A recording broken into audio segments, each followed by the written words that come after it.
Ladies and gentlemen, it's official. We've gotten to a point where the world is so screwed that people in America are basically paying to work. And it's honestly mind-boggling that the system hasn't collapsed yet. Land of the free. Yeah, right. More like modern-day slavery. Here's how my typical week goes. Wake up at 8 a.m., spend my hard-earned money on gas just to kiss up to some clueless manager who's just as financially screwed as the rest of us. They're happy because they're the token employee, but still making these corporate overlords richer. Work 8 to 10 hours a day, come home, and maybe, just maybe, get an hour or two to myself. Then it's time for bed, only to do it all over again the next day. Let's break down the numbers. $19 per hour at 80 hours equals $1,520. Taxes, Social Security, $94.24, which I probably won't even see when I hit 60. I'm in my 20s now. Medicare tax, $22.04 federal income tax, $182.40. Total deductions, $298.68. That leaves me with $1,222. And guess what? That's gone on rent, food, gas, internet, phone, and if you have a kid, forget about it. Basically, I'm working 80 hours for nothing. What's the point of making $19 an hour if you never actually get to enjoy and see any of it? And you make these millionaires and billionaires wealthier while they rob you and make you a slave.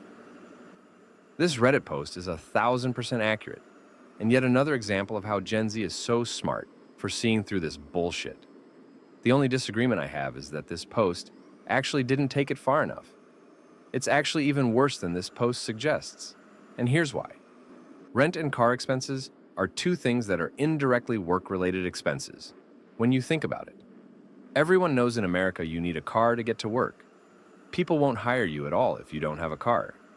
Rent is also a work-related expense, when you consider that you probably have to rent a place in the city where the rent is substantially higher when you're a young person who has to work. Those two things alone already eat up the remaining $1,200 or so this guy has left over. So, when you factor in taxes, rent, and car expenses, it probably literally costs more to have a job than the job pays you. Keep in mind as well, this guy isn't a $7.25 minimum wage worker who just got out of high school.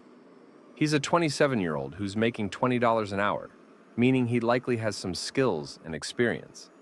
And even for him, the job itself costs more than it pays you. We're not even talking about all your other necessary bare minimum living expenses here. We're only talking about how much the job itself actually costs.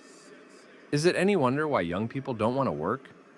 What's the point when you can't even make enough money to pay for the job itself? I remember back when I was first applying for jobs in this giga-fucked economy. For a goddamn minimum wage job, they wanted me to have a car and drive out 45 minutes for 3 separate interviews. They also wanted me to wear a nice formal outfit that, of course, I was supposed to pay for myself. I also had to pay for a phone plan and internet service so that I could communicate with my boss.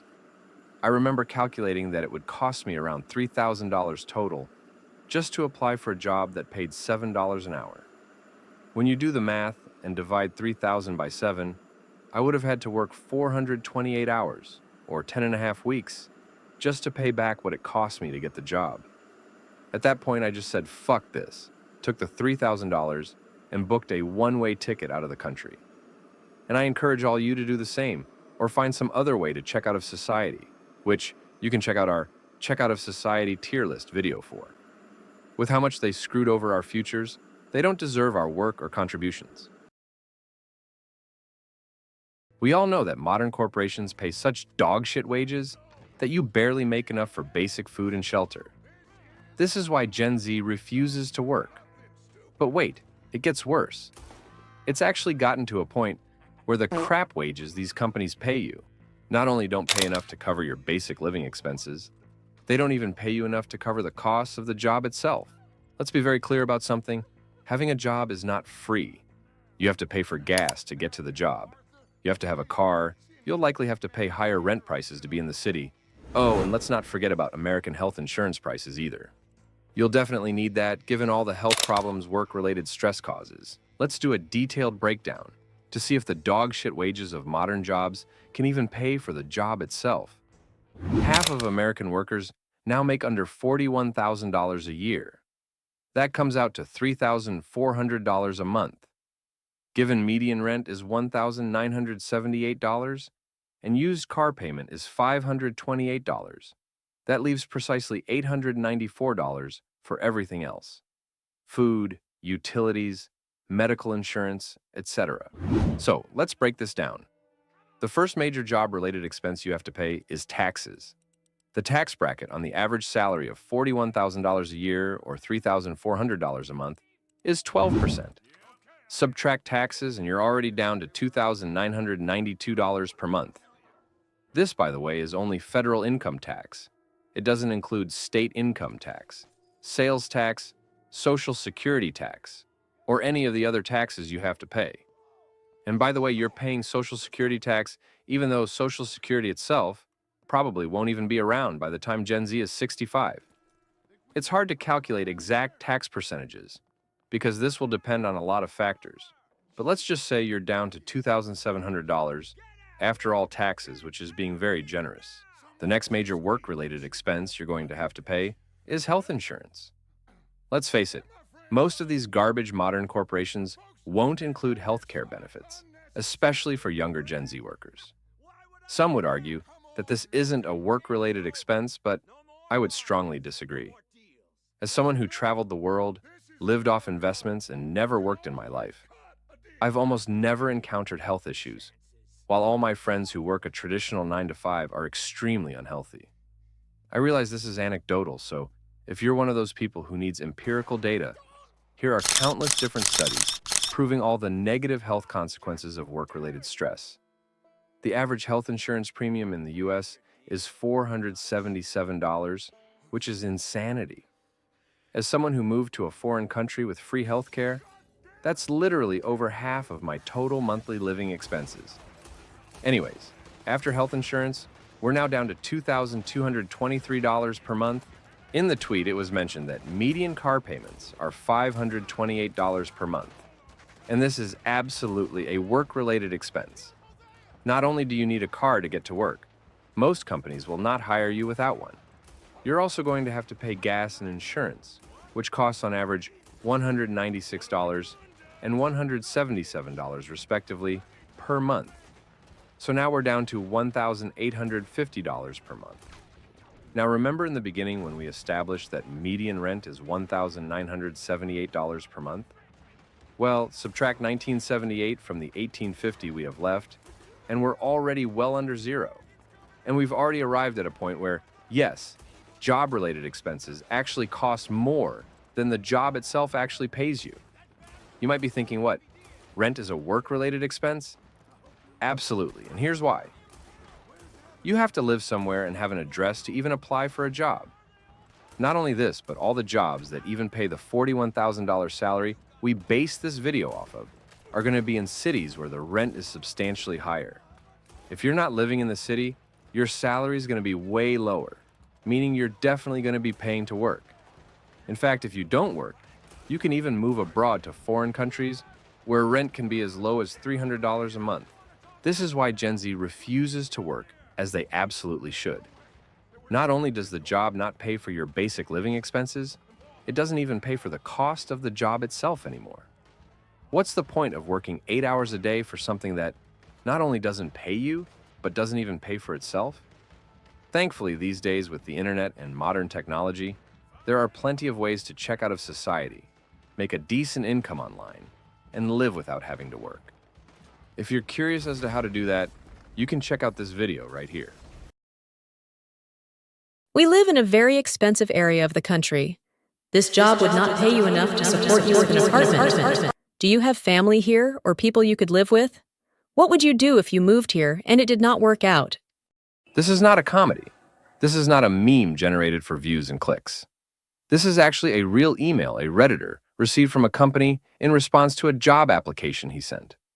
About a week and a half ago, I made a video highlighting how the economy is so screwed for young people now that jobs not only don't pay them enough to cover their basic living expenses, they don't even pay enough to cover the costs of the job itself.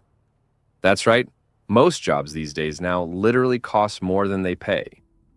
When I made this video, Most people in the comments agreed and shared their own experiences. But of course, you have the occasional boomer straggler who thinks that I'm exaggerating and that you just have to work harder. Well, you don't have to take my word for it anymore, as companies now are literally admitting themselves that their jobs now cost more than they pay. Modern corporations are an absolute pathetic joke. A great point that people repeatedly brought up in the comments section of this Reddit thread is that if companies can't provide a livable wage to their workers, they absolutely deserve to fail and go out of business. Capitalists will say that we can't raise the minimum wage because companies won't be able to afford paying their employees anymore. But at the same time, they'll say we should abolish welfare programs because if we can't afford to support ourselves, we deserve to go homeless and starve. This is just insane hypocrisy. I just want consistent standards across the board for both individuals and corporations. Stop looking at poor people who can't afford their rent as bottom-feeding losers. Unless you're prepared to look at loser corporations who can't afford to pay their employees a living wage the exact same way. Laziness and entitlement are a two-way street. Young people aren't the lazy ones for not wanting to work. Modern corporations are the lazy ones for not wanting to pay a decent wage. Gen Z and millennials aren't entitled for wanting better wages. Boomers and corporations are entitled for thinking they're entitled to cheap minimum wage youth labor that can't remotely keep up with the cost of inflation. Inflation that they caused, by the way, with their idiotic economic politics and reckless spending habits. Going back to this email here, let's really break it down and hold these corporations to the same standards they want to hold you to. First of all, they say they're based in a very expensive part of the country, and they use that to justify why they can't pay you enough to afford an apartment. This is the most lazy and entitled nonsense ever. If you're based in an expensive part of the country, presumably it's because that place gets more business than cheap rural areas, which is why you do business there. This then should also mean that they generate more income, which you should then pay your employees with. In what world are you so freaking entitled that you believe you're entitled to the privileges of living in a richer business area without having to pay the expenses of being there? I mean, can you imagine if a young person wrote to a landlord and said, "Hey, I want to rent an apartment in a very expensive area of the country, but I don't make enough to pay for rent there. Could I just live with your family or something?" You'd instantly be laughed at and looked at as the scum of the earth. So again, I just want consistent standards. We should look at this company in the exact same way. Next, they go on to say, do you have family or people you could live with? I literally laughed out loud when I read this sentence. Gen Z is constantly under criticism from delusional boomers about not wanting to work and still living with their parents. Yet companies are now admitting even if they do hire you and you do work, you're still going to have to live with your parents. So boomers created this dog shit economy where you have two options. Option one, you can work 40 hours a week and live with your parents. Or option two, you cannot work at all for the exact same result. And they want to make you believe you're lazy for taking option two. No, it's the exact opposite. You should refuse to work if you're not going to be rewarded for it in any way. And again, you don't have to take my word for it. Companies now, by their own admission, are not even trying to hide the fact that their jobs themselves cost more than they pay. The high living costs of a business-oriented city are absolutely a job-related expense. And by their own admission, their job itself doesn't pay you enough to cover that job-related expense. We've all seen the headlines by now. $100,000 per year is the new middle class. People don't even feel rich with $100,000 anymore, and countless stories from all over the internet and real life back up this sentiment. You can even find examples of people who make $100,000 per year and are still struggling in debt. This did lead me to wonder, however, if $100,000 is the new middle class. What's the new poverty wage?